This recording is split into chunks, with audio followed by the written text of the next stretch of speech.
With just 4 main ingredients, you too can make the best beet salad. Let me show you how. Okay, to create this winning combination, you'll want a bed of nice dark greens. I'm using some mesclun and spinach mix here. And of course you'll want the star of the show, the beets. I'm using some pre-packaged beets that have just simply been steamed. Makes it a lot easier at home to put this together. Along with some nice sharp crumbly cheese, I'm using some gorgonzola and something for some crunch. So you could use nuts or seeds. I'm using some pistachios today. And then we'll dress it with a simple balsamic vinaigrette. All right, let's put this all together. I think making beets at home can be a little bit intimidating because they can be so messy, they can stain. If you are up for the task of roasting some fresh beets in the oven for a couple hours and then peeling them, have at it. But I find these pre-steamed beets work very well. And also, just to protect the surface here of my cutting board, I've laid out a little bit of cling film. I'm just quartering the beets to make them a little bit more bite-sized for our salad, and I have everything else together for quick assembly. So after I'm done chopping these beets, we'll get everything dressed and presented quickly.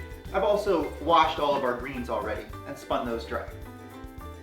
Okay, we can get on with the dressing, and when we talk about measurements, it's all really approximate because it is salad. I have about 4 cups of greens, I have about 1.5 cups of beets. This should be enough for at least 2 people. And for the dressing, I'm going to start off with about 3 tablespoons of a good olive oil, followed by about 1 tablespoon or so, maybe a little bit more, of a good balsamic vinegar. To that, I'm going to add a nice pinch of salt and a few grinds of pepper. Remember, you want to season it well because it's going to dress all of those greens and our beets, which really were just steamed. They have no seasoning yet whatsoever. Give that a little bit of a whisk. Okay, that's nice and combined. And I'm going to dress this as if I was serving it to people. That's why I'm using a nice big bowl. I'm going to toss our leaves in, and with some clean hands, I'm going to give it just a nice toss to pick up the dressing in this bowl.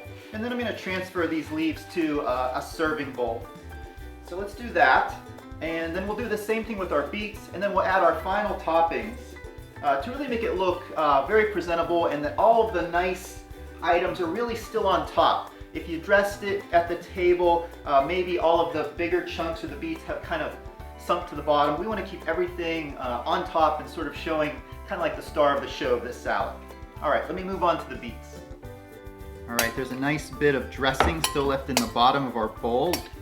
Looks very good. Give our beets a toss through all of that.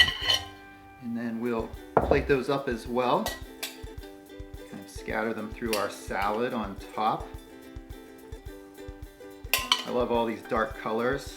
The earthiness of the beets and those dark greens are a little bit bitter, which is really nice. And then we're going to add our final couple of toppings to really balance out all of those flavors and textures. Looks so good. So we're on the home stretch here, so just a little bit of gorgonzola over top, as much as you like. You could use feta here, you could use goat cheese, just something nice and sharp and crumbly. I think that looks pretty good, just less than 1/2 cup, maybe 1/4 cup.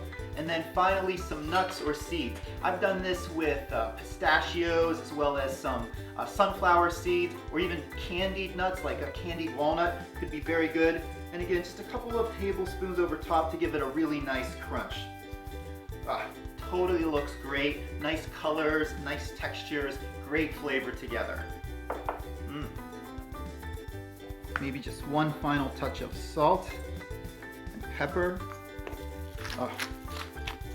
Looks terrific. The best beet salad combo I know. I hope you try this recipe at home, and I hope you enjoy.